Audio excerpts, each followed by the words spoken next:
Good morning, October 9th, 2025, and a historic peace deal has been created yesterday by President Donald J. Trump with Israel and Palestine signing to the first phase of a peace deal.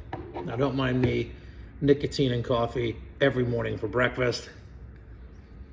It is the best. Nicotine's a hell of a drug. It's God's drug, and I think anybody over the age of 18 should understand that it's an addicted chemical, but you should take it. Makes your day very productive, makes you focused, kills cancer cells. Bunch of studies on nicotine. Go read up on it. When I do these podcasts and when I talk about what's going on, I read from sources, okay? I do not provide this. I'm not here to provide sources for people. I did this in 2020. I would have a whole bunch of articles in front of me during my podcast, maybe like 10 of them. I would cite where it was from, but I get this all the time. Oh, why don't you show me the article? Bro, it is 2025. It is easy to get this stuff. You type it in AI. You type it in on Grok. Even Google has gotten 20 times better. Type it in on Google. Like what we're going to talk about today. Israel-Hamas peace deal. There's a bunch of articles. We're going to talk about Candace Owens' text messages. We're going to talk about the death of Charlie Kirk. That is going to be this episode. Let me just get a sip of my coffee here. Delicious. Anyway, let's talk about the historic peace deal that has been made by the middleman was President Trump, Israel and Palestine. First phase of a peace deal. Now, obviously, the video has gone viral where you saw Donald Trump and he was sitting in a roundtable discussing Antifa. We're going to get into that also. And Marco Rubio whispers into Trump's ear about a peace deal, and then Trump left, went to the White House, made a phone call, and announces the peace deal.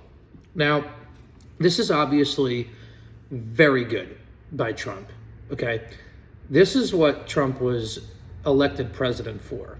This is what will get Trump's approval rating to increase because he promised to end the war. He's done that in the past, and this is the historic first step. Now, the first step is very simple.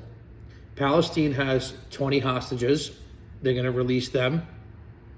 Israel is going to get rid of their military in the Palestine Gaza Strip area. That's the first phase. Now, I'm here to tell you my opinion that I do not think Israel is going to uphold this. And we have had history of this happening. Israel will not uphold this, okay? Israel will get their 20 hostages back, and then they'll make some sort of announcement. Guys, let me just tell you why I believe, or I'm very confident, that Israel will not release their military. Bibi Netanyahu is in our own Congress in the United States of America saying Iran is 2 weeks away from nuclear weapons. His sole purpose in life is to take over the Middle East. That's Bibi Netanyahu's MO. And it's at the point in 2025 that it's not really a secret anymore. Everybody kind of knows this. It's kind of obvious if you ask me. So why don't we focus where Bibi Netanyahu's heart and soul is, and that is destroying the Middle East. That's what Bibi Netanyahu is doing, okay? And he has a history of this. He has never been peaceful. He has always made the United States of America do their damn dirty work, and it's time that we're done with it. Now, here's what I think. I think he's going to slowly release some military members, but then he's going to want to ignite something to get the United States back into it. My point is that Bibi Netanyahu is to not be trusted, okay? Now, Trump made a really good message on the Sean Hannity show yesterday, and in the Sean Hannity show, Trump said, Israel, you can't fight everybody.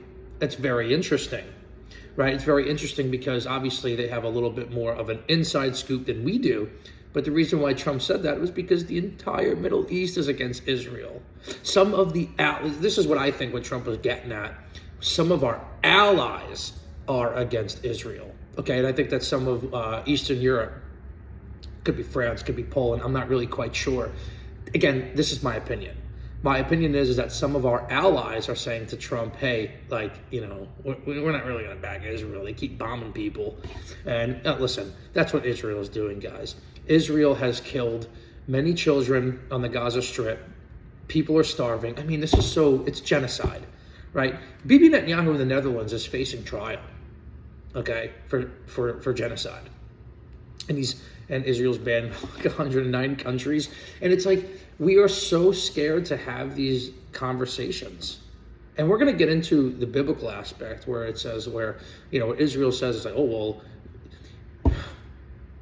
the people of Israel don't even look at Jesus as a Messiah like the Muslims do. They just look at him as someone who is trying to say he was the Son of God. And the New Testament is in Greek. It was 50 years after Jesus came to planet Earth, came down as man, and all of the transcripts, which is in the New Testament, has never been debunked. And then in the Old Testament, when Jesus says the people of Israel, he doesn't mean a country named Israel that was created by the Rothschild family in like the 30s or 40s. He literally meant the people of Israel, the people of me, the people who follow me, who follow Christ. That's who the people of Israel were. That's who were slaves by Egyptians in the Old Testament. And then Jesus, in Moses, he got Moses to part of the Red Sea, free the slaves. I mean, to say the people of Israel as a country is ridiculous. And you got guys like Ted Cruz that apparently they're Christian and can't even dissect this. It's a fake Christian, in my opinion. The people of Israel in the Bible is not the country of Israel. I'm not saying the country and those people of Israel are bad people. I am just dissecting and translating what the Old Testament says. And then the New Testament is just direct quotes from Jesus Christ himself. The Jews killed Jesus Christ, by the way. Yes, the Romans physically did it, but the Jews did it behind the scenes like they do on everything. Some good ass coffee. I get it from Colombia, actually. So Colombia ships it to Denver, Colorado. Denver, Colorado ships it to my house. $75 for a 5-pound bean bag. Pretty good. Anyway, I always forget this. I should be doing this in the beginning of every single podcast, but I don't feel like stopping it and then redoing it because I just do it all in one shot. I don't do edits. I don't do any of that. Please follow me here on YouTube. Subscribe to the channel. I know I haven't been as focused this last week, but I promise you there will be podcast shows every single day. Listen, I live in Myrtle Beach. I party a lot, okay? I take care of myself during the week. I party on the weekend. Girls, beer, marsh walk. Oh, it's a lot of fun down here. But this weekend and for the next couple weekends, I'm going to be chilling and taking care of myself, trying to get down to 200. I'm at 224, 223, so that's going to be my main focus. Anyway, let's get back on topic here. And by the way, when I do these shows, I'm all over the place sometimes, and I really don't care. This is my show. I can do whatever I want, say whatever I want. Can't say whatever I want, can't curse, can't do some other things. And then we'll see because Israel is now buying our social media with TikTok and CBS with Barry Weiss and their Barry Weiss's little grandma show. I call it the grandma show because that's on CBS also. That was bought for $150 million and that was estimated to be worth 75. So Bibi Netanyahu is making his promise by saying that Israel is going to buy the social media platforms and he's trying to go after X next. And if we lose X, we're done. We're done. It's over. I don't think so though. Because if you look at Elon Musk's tweeting, he is not pro-Israel. And people who are watching this, and if you're pro-Israel, or you're like, Israel is our ally, you have to look at the facts of the situation. You have to remove your emotion. You have to be emotionally intelligent to understand this stuff, okay? There are certain people who are just not emotionally intelligent, and that's okay. They're not bad people. But those are the people that are lashing out at podcasts that are all over the world. Owen Schroyer, anti-Israel. Harrison Smith, anti-Israel. And it's not even like we're anti the people of Israel that live in the country. We're not. It's just the obvious of what is happening in this country. It's Bibi Netanyahu is taking over social media, and he's not going to abide by this peace deal. And if he does, it'll be shocking. He has wanted the Gaza Strip for so damn long. I do not see it. I do not see him just backing down and listening to Trump, unless Trump is using the Epstein files as blackmail, because that's apparently what the report is. Okay? So these Epstein files, right? What Trump is doing, he has the real files. He's using it as blackmail, I believe. And it's actually reported that he was. Either if he needs to never stop talking about the Epstein files. And I think he just needs to release it all. And I think it's factual. James O'Keefe is a reporter, and he had a DOJ investigator for the Epstein files back in like the 2000s and stuff. Has him on record. You know, I don't know how these people fall for this stuff. I know he's like, you think that this young girl's into you? I mean, no. Anyway, so James O'Keefe has this video of this former DOJ investigator for Jeffrey Epstein, and he's on record saying that Trump had nothing to do with touching children and rape. It's just not who he is. And there was actual rape. I mean, this is so sick. I don't even know if I could say this, like, you know, that specific. So there were illegal activities involving children that were going on Epstein's plane itself. So when Epstein's plane would fly from New York to West Palm Beach to go to Epstein's Island or whatever, because that's what he mainly did. Epstein's Island, West Palm Beach. He had mansions in New York where he was spreading all of this around. It's a fact. This is all documented. Trump would be on the plane, but he wouldn't do any, there wouldn't be any illegal activity. But this DOJ investigator said when the Clintons were on the plane, there absolutely was. And that is sick. That is sick. And Trump has no ties. But I do believe that Trump is not only using it as blackmail, I do think Trump is protecting some of his people. And what I mean by some of his people, I mean the Republican Party. Okay? The Republicans, I don't know if you guys ever heard of Bohemian Grove. It was Bohemian Grove. Yeah, that's in San Francisco, California. Alex Jones infiltrated Bohemian Grove. That is a bunch of Republicans that go there, by the way. And those are the people that I believe that Trump is quote unquote protecting. He's not protecting them as an individual. He's protecting them as a party because he wants the party to succeed over the Democrats, who have just been absolutely ridiculously calling for violence and doing the violence, right? The Democratic Party is the party of violence, okay? Anyway, so that goes over the peace deal and some other things. Now, I'm going to get into the Candace Owens text messages, and I believe she was credible the entire time. Let's get into that. So let me just open this up. So those of you that may or may not know, so Candace Owens was a really good friend of Charlie Kirk, and then they had some disagreements. They've had some disagreements because Candace Owens is not a pro-Israel person. Charlie Kirk was. Charlie Kirk was pro-Israel not because he was genuine about his beliefs, but because the money from Israel donors were coming in. And that's who was funding Turning Point USA.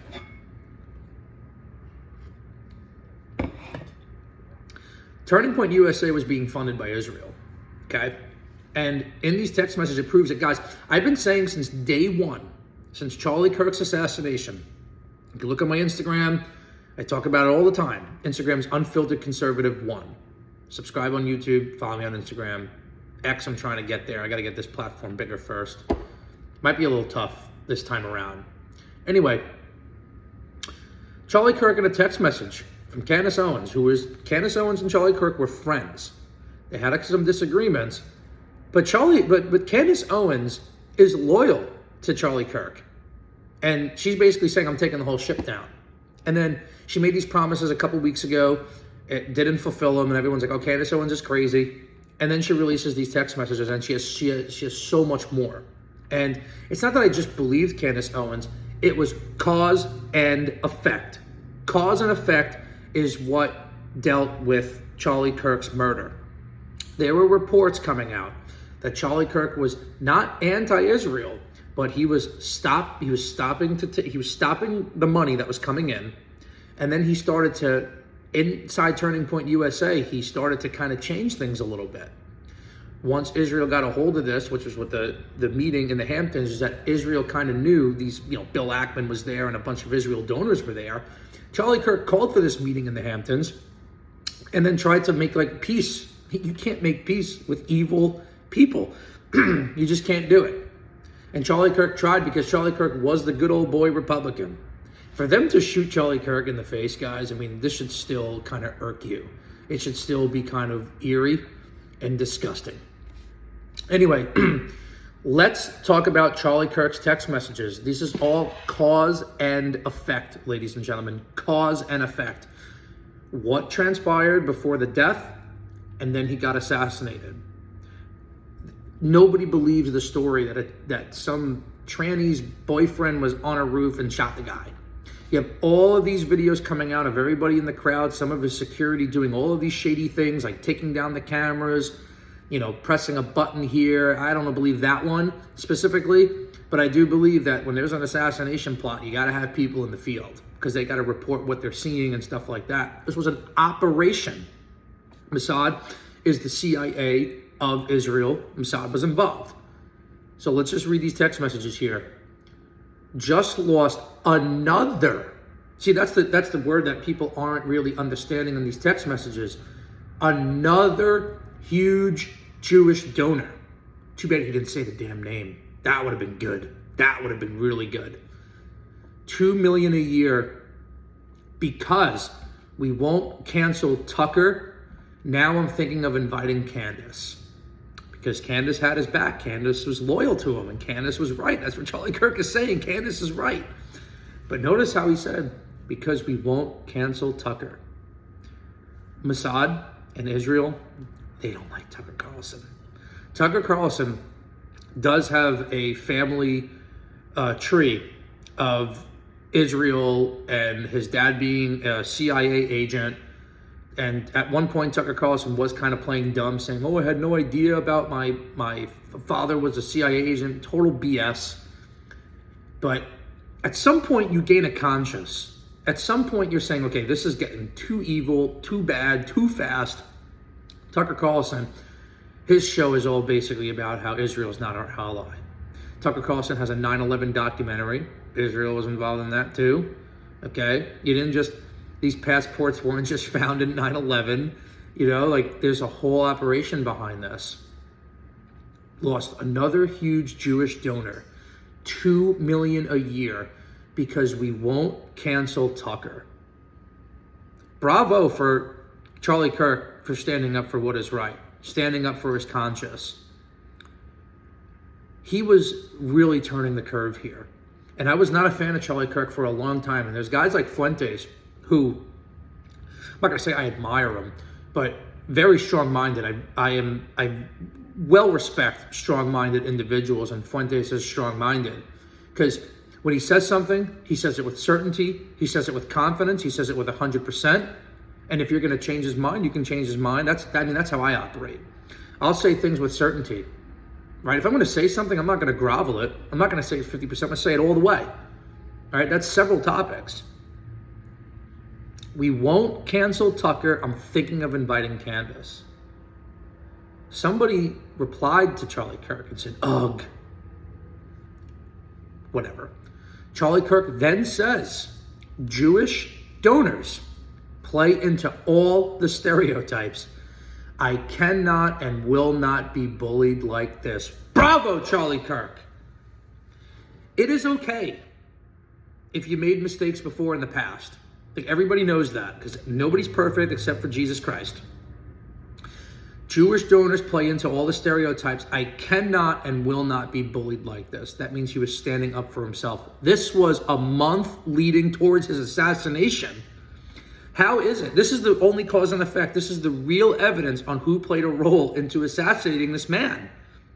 Oh, you think some random tranny boyfriend, 21 years old, gets on a roof, shoots somebody, and calls it a day? No one's even buying the story. But when stuff like this comes out, you see it on X, right? When this assassination first happened, everybody takes the story at face value for what it is. I don't know why. We've been lied to about the vaccines with COVID. We've been lied to about everything. We're not going to sit here and just believe these random stories that they're telling. It just doesn't make any sense. Jewish donors play into all the stereotypes. I cannot and will not be bullied like this. Standing up for himself.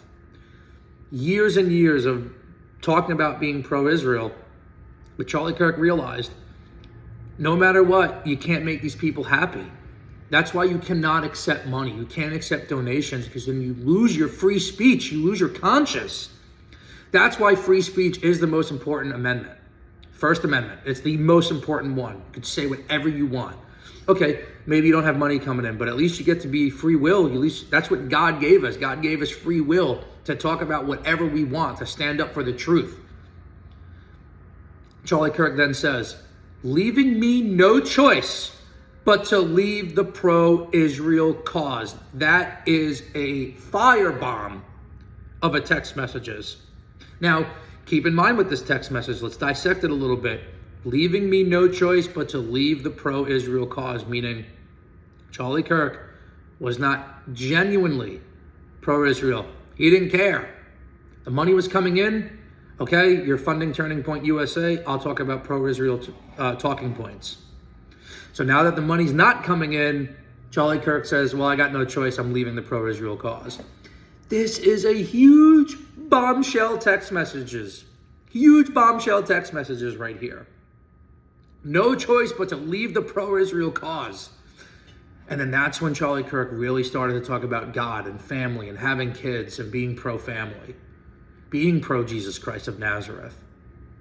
And then that's when his audience really started to, gravitate towards him. Guys, this is all cause and effect. This is what was leading up to the assassination of him. Then he gets into how he was fearing for his life. And then he was assassinated. That's the perfect, I call that the perfect road. There's no roads going right, left, up, down, sideways, diagonal. This was just, it all makes sense. It all makes sense on who assassinated Charlie Kirk. So I don't believe the story they tell us. This is what makes the most sense here. This right here is like the FBI, you would think, right, would be all over this and be like, okay, wait a minute, these text messages we didn't know. It's just to think that this was the beginning of it. There's going to be much more that Candace Owens is going to release. And what's funny, not funny, none of this is funny, but you have to release things in increments in America. And I say that because we have short-term memory loss as human beings. You're going to forget these, but to keep the narrative going, Candace Owens has to do it slowly, because that way we could talk about it over a period of time.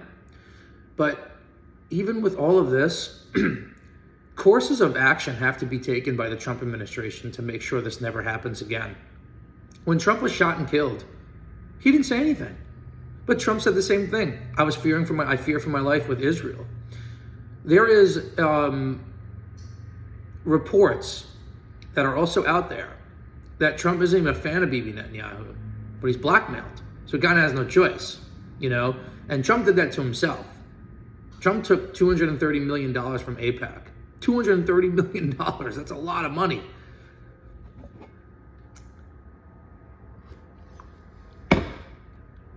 So these text messages are just so bombshell, and anybody who's, like Fuentes is like against Candace Owens, which I understand, it's kind of funny. But Fuentes should be, I think Fuentes is mad because he was wrong, and I could be wrong about this. He was wrong. He's not wrong a lot either. He was wrong here because, again, this is my opinion. This is not a factual thing. It's my opinion. I believe that Fuentes was wrong. And he's like, hey, Candace, why did you sit on this for 4 weeks? Valid question, by the way. Very valid question. And he said that Israel had no play in it, but it never made any sense. This is what makes sense. It's cause and effect. Harrison Smith of InfoWars tweets out on August 13th, literally like a month almost to the day, that, there's reports that Charlie Kirk fears for his life. All of this just makes perfect sense, right?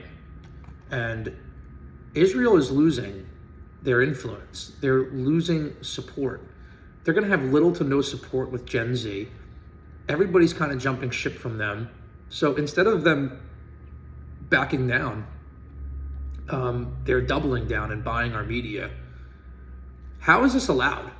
How is Israel allowed to just buy our media like this and no one questions it and audits this? This is ridiculous. And if they get control of YouTube and get control of X, pretty much there on YouTube. They get control of this on X. Your free speech is gone on social media again.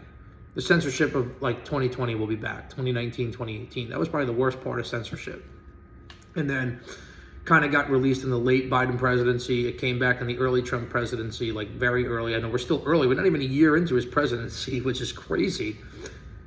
But now we are seeing this. And let me tell you this, when I was doing these podcast shows back in 2020, I was pretty much focused on right versus left issues and very anti-left. I still am, very much so. But I am not pro-right. I am not a conservative. I don't even know what I am. It's much worse, I guess. Like, mentally radicalized, not physically, mentally radicalized and just want the truth. Again, it's not radicalized as in want to go out in the street and be violent. I'm like mentally radicalized where I don't believe history. I think World War II was won by the bad guys. And all of this stuff and listen, this is a very sensitive topic here, and I'm going to discuss it. We have AI now, which is not good. I mean, there are some videos that are out there that are just crazy real. But AI is translating some of Hitler's speeches, and they're probably speeches you would want to hear, right?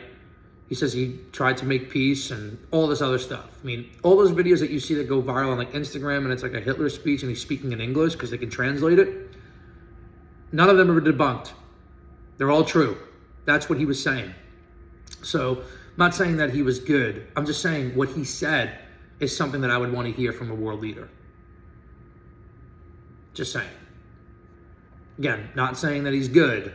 I'm just saying his speeches were pretty like pro-God, pro-Jesus. He talked about Jesus time to time. And he always talks about how he never wanted violence. Anyway, let's go back to the peace deal a little bit here. Israel and Hamas agreed to a first phase of a peace deal that will see all hostages freed and Israel troops withdrawing from most of Gaza. I mean, guys, if Israel does not uphold their end of the bargain here, there is going to be another huge shift against Israel, so much to the point where I think the base of Americans that are like boomers and some Gen Xers and very little millennial, no Gen Z, they will then lose support on them. And then I think some of these, and what would, there's a part of me that's like, I really hope Israel does not hold up their end of the bargain. Because if something like that happens, I think some of these sales by Larry Ellison of TikTok and the sale of CBS and Barry Weiss, like all that stuff will be audited. And I think that some of it won't even be allowed. That's if Israel does not hold up their end of the bargain. Now, I will say, I'm pretty surprised that Israel even said yes to this. There's a part of me that's like, wow, this is historic, But Israel is not just going to back down here unless their sole focus is into American media for their future, because their future of support is at risk. And that should be if I'm Bibi Netanyahu, that's probably my number one focus. I'm going to buy up the media. President Donald Trump announced the deal on Wednesday night and he also said there was assistance from Qatar, Egypt, and Turkey. Hamas has 72 hours to release the 20 remaining hostages, which I think they will, and they're believed to be alive. I really hope that they release all these hostages and none of them are dead. I really hope so. And I'm not saying here I'm pro-Palestine at all. I think all those people are kind of weird also. Like, I don't really give a shut about them. Gotta remember what platform I'm on. But I just hope that everybody's just honest on the first phase here. I don't think so. Hamas has 72 hours to release 20 remaining hostages believed to be alive, along with 28 who are deceased, starting Thursday morning. All right, so they killed 28 hostages. Not good. See, that's what I'm saying. This is so... We are just living in a time frame. I think everybody's at, like, their last... like, everybody's so damn angry. And it's crazy. Like, I'm not angry at all. Actually, I actually forgive the people that did it to me. What happened with me. I actually forgive those people. And, I just want justice. But anyway, I got a couple minutes here. I'm just going to type in these Antifa roundtable. And I do think that, okay, so Trump had this Antifa roundtable thing, right? So Trump has made an announcement that Antifa is a domestic terrorist organization. Antifa is funded very well by the federal government. Okay, they are. And that's why Antifa has, they have guns, they have resources, they had knives in Washington, all these things. They were coming in on buses in Washington, D.C. to fight Proud Boys and all this other stuff. And they literally took buses in, the police would protect them. They're very well funded. They're a very dangerous organization. So Trump announces that they're a domestic terrorist organization. That's step one. Step two, Donald Trump brought in some people that have experience with Antifa. Now, I have experience with Antifa. Antifa, prior to my termination at the Long Island Railroad, Antifa was already threatening me multiple times that they're going to kill me, which again, I've never really released this information. When I was working at the railroad, this happened all the time.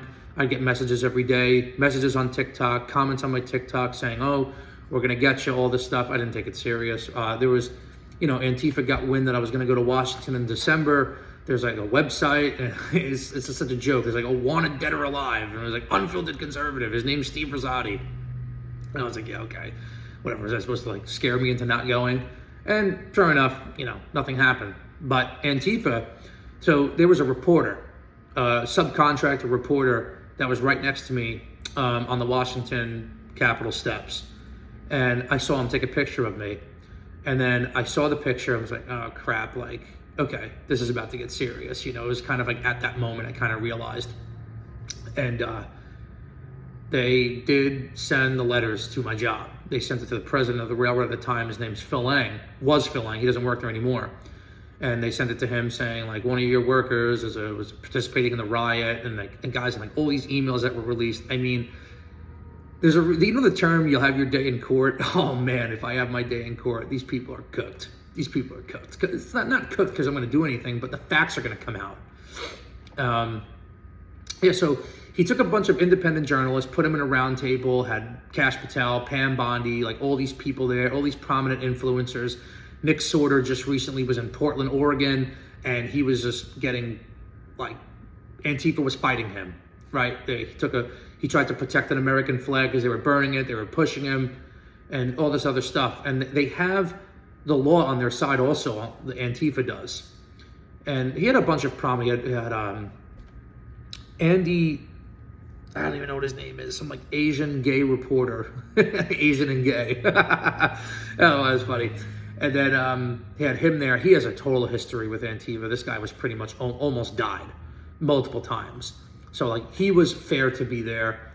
Nick Sorter, only because of this most recent activity, fair to be there. There are hundreds of people, I know many of them, where their lives are affected by Antifa. Not only are they operating on the ground with resources, their jobs basically on X was to cancel Republicans and cancel conservative voices, me included. I got another friend I'm gonna say who, back in like 2017, 2018, there was a fight in New York City, and these people were sticking up for their friends. They had no prior convictions, and they were just self-defense. And Antifa got their ass kicked, self-defense, because they were causing drama, causing fights. And a bunch of people just beat the hell out of Antifa, sticking up for themselves. And I know 2 people who went to jail for a couple of years, and I know 1 person who got his charges dropped last minute because he fought it all the way. And there's a history of this. There's a history of Antifa being involved in this. So when Trump says that he's making Antifa a domestic terrorist organization, I applaud it.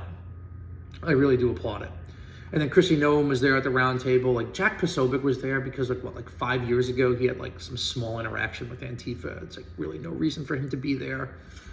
There's like a couple of like blondies that were there. It's like there are much more prominent voices that are out there that have literally eye-to-eye contact with Antifa that canceled their jobs. And I mean, guys, it's so, I'm just not ready to like say it all. Antifa has affected thousands of lives, all because people were kind of talking, sticking up for themselves. So the government sends out Antifa to kind of do their dirty work and to protect them. Just a bunch of useful idiots on both sides, I'm going to be honest with you. So yeah, Jack Posobiec was there. This one woman was there, and she's like, wow, I had Trump derangement syndrome. Now I'm attractive. Like, shut up. No, you're not. You're not even attractive at all. And then Trump was like, oh, you're very attractive, though. Trump's a ladies' man, obviously. He's always been. But, like this is what I'm saying. Like, people like that at a round table, I had Trump derangement syndrome, but now I'm attractive. You're like, I have this term. It says B, TCH, right? Finish it. B, you're 50. That's just one of my terms that I've always had. B, you're 50, right? Like, you're not attractive. You're at this Trump round table. You're getting all this attention. Why don't we have the people that are there for the actual cause just talk? I don't know what her history is with Antifa. But I had Trump derangement syndrome. Just be quiet. Quiet. I'm being very nice and kind right now. I'm not going to lie. I don't want to be. Jack Posobiec, and I'm trying to see who else was there. There was several names there, but like, I know so many more names that would have, their words would carry much more weight. And it's like, there was actually a report, I don't even know if it's true, that Israel lobbyists were not allowing some of these anti-Antifa people there because they would criticize Israel. I don't know if that's true or not, but apparently that is a report. And Elijah Schaffer, who I've met once in New York City last December. I think me, him, Gavin McInnes, and a bunch of people were at Carmine's. And I was like talking to Elijah Schaffer actually, and I didn't know the work that he did and what he did to like expose Antifa. And he was saying how in 2020 they were trying to get some documents that he had against Antifa, and he put them in a storage unit, and he didn't give the cell phone out to the feds and stuff. I mean, it was pretty crazy. And then I talked to Elijah Schaffer. I told him about my story. He was like, yeah, you seem like the type of guy like that would get in trouble. You have that Italian look to you. I started laughing. I was like, no, man, it's just, I was like, everybody, I told him, I was like this. I was like, everybody here at this table has had an interaction with Antifa. I was like, I didn't know the case of it, because when Elijah Schaffer came to the dinner at Carmine's, I was very skeptical. I didn't really know who he was. And I don't really trust a lot of people that say like, oh, I'm pro-Trump. But Elijah Schaffer is definitely the real deal after like talking to him and understanding his story. That was December of 2024. So Trump was already nominated, and then he came in with Gavin McInnes. I was like, yeah. I was like, Elijah Schaffer should be here. But he's the one that said because he's speaking out against Israel, he wasn't allowed to go. Now, I didn't say that. I didn't have a conversation with Elijah Schaffer. I just that one interaction. He actually shared a lot of laughs also. He's actually quite funny. I do know that back in like the mid 2017, 18, 19, there were some Turning Point USA events that he was there, and he was hanging out with some of these like pro-Israel people they're now pro-Israel. It's kind of funny. Yeah. I don't really see like, I'm trying to like read through this article quick. I don't really see like a whole lot of names that were there. But we'll see what happens. We'll see the course of actions to be taken. I think it's just to find out who was funding these people. Federal government, tax money. So we'll see. Well, I mean, we're in a pretty epic times right now. I mean, nothing is really getting better until yesterday with this peace deal, Trump at the round table. We will see. But I'm going to conclude this podcast here. Follow me, Unfiltered Conservative 1 on YouTube. Starting next episode, probably tomorrow, maybe tonight, upload it tomorrow. I got to start, spreading the word about subscribing here. So my goal here is to get to 1,000 subscribers on YouTube where I can go live. I will upgrade to a 2-bedroom apartment or condo, and I can then turn that into an actual production and studio and then kind of get some things going. But I'm starting from the ground up again. Back in 2020, I had 50,000 followers, 12,000 views on a podcast per episode. Now the thing to do is to go on video, have kind of a good studio, etc. So if it breaks, it breaks. If it doesn't, it doesn't. I still enjoy doing this, even if there's like 30, 40 people watching. But the goal is to obviously get this increase and for you to kind of share this. Unfiltered Conservative 1, Instagram, X, YouTube, more importantly. Let's get me to 1,000. Then I can start doing live shows, and I'll do that every single night. So take care and see you tomorrow.